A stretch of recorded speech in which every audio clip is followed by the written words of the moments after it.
मुंबई महानगरपालिकेमध्ये सत्ता हवी हे प्रत्येक पक्षाचं स्वप्न असतं, जसं भाजपचं देखील आहे। कारण मुंबई महानगरपालिकेचं जे बजेट आहे ते केरळ राज्याएवढं आहे आणि त्याचमुळे महानगरपालिकेचा प्रचार करताना उद्धव ठाकरे विरुद्ध मुख्यमंत्री असं चित्र वारंवार पाहायला मिळतंय। नागभूषण पुरस्कारामध्ये मुख्यमंत्र्यांनी थेट वार केलेला आहे आणि त्याची परतफेड आज उद्धव ठाकरेंनी प्रचार सभेत केली।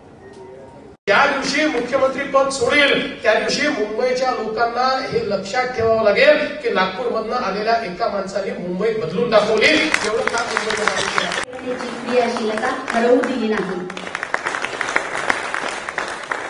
नागभूषण पुरस्कार स्वीकारून मुख्यमंत्री मुंबईत येत नाहीत तोवर अशा फलकांनी त्यांचं स्वागत केलं।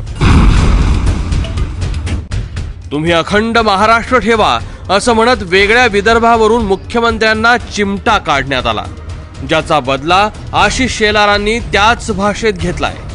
नामर्द माणसाने केलेलं ते कृत्य आहे।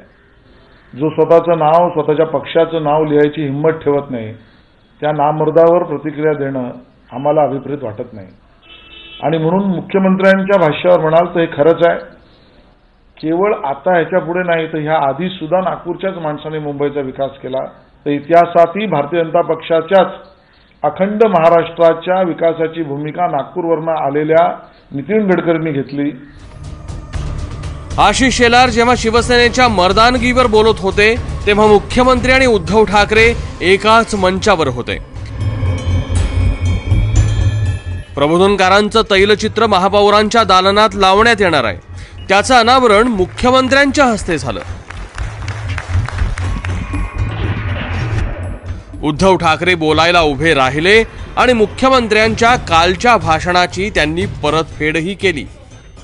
मुंबईमध्ये कावकाव करणारे कावळे खूप आहेत।